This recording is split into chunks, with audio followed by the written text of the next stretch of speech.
A lot of us look for different inspirational quotes. We look to movies, look to people who inspire us. We're looking for answers. I'm here to tell you, the answers are right here. They're in you. You gotta figure them out. You gotta figure out the answer yourself. I can't tell you. The inspirational quote can't tell you. It's inside of you. You gotta go to that spot in your head, and maybe you don't want to go, to find the answers. That dark spot that's scary.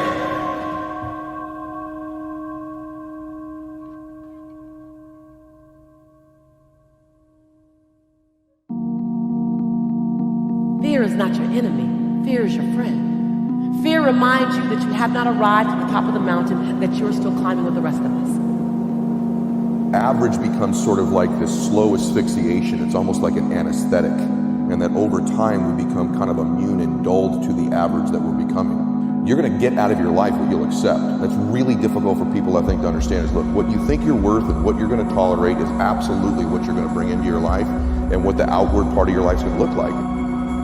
If you're playing a role, if you're wearing a mask, if you're dressed in clothes that are not yours, then you end up living a life that's not yours. When you fake being someone for so long, you think it's your reality. And that's what happens to all of us. We play a role at work, we play a role at home, we play a role with our family, we play a role with our friends, and then we think that role is us.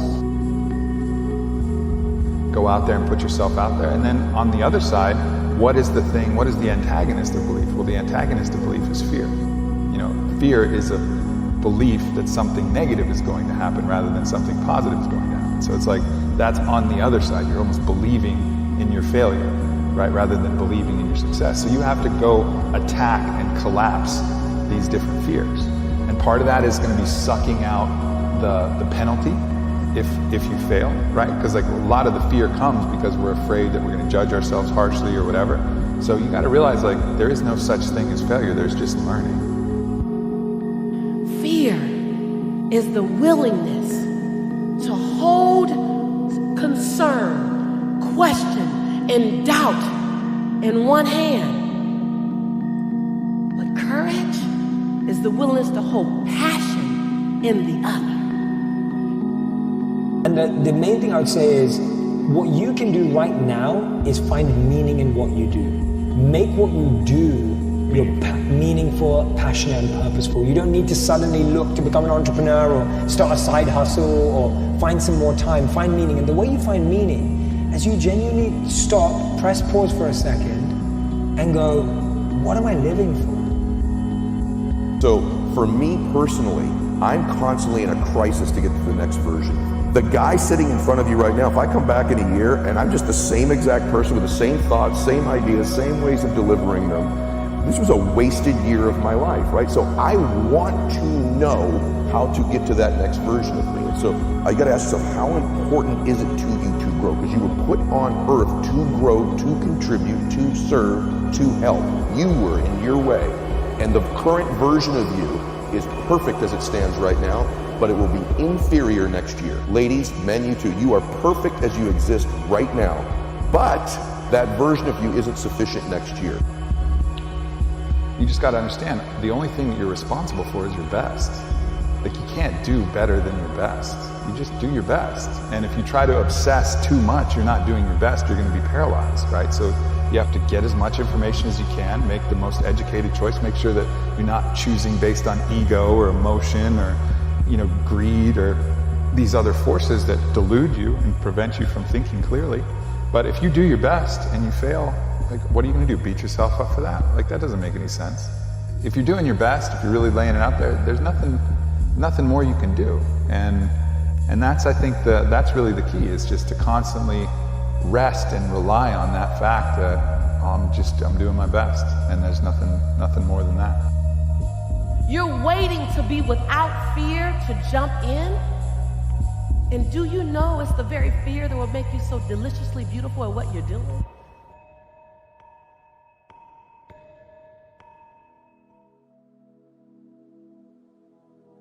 I'm just not going to judge the moment. Don't judge the moment, because what we do is we try to label moments as good or bad. And when you label a moment as bad, it now does not have the opportunity to become good. As soon as you start labeling people or anything as good or bad, you limit it. You stop it from being something else. And here's the truth.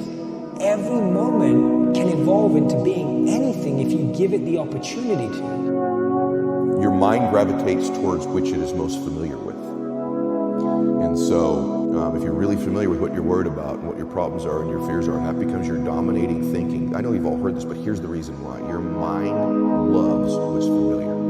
You will not probably produce many things in your life that you've not visited either mentally or literally thousands of times.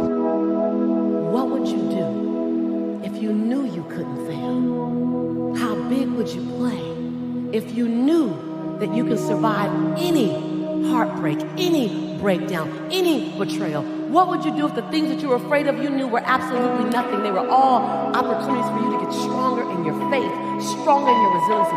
What would you do? You get to design it any way you choose. You're not sentenced to your future. You have an opportunity to your future. What do you want and how do you want it? And if it doesn't make you a little afraid, then you ain't playing big enough.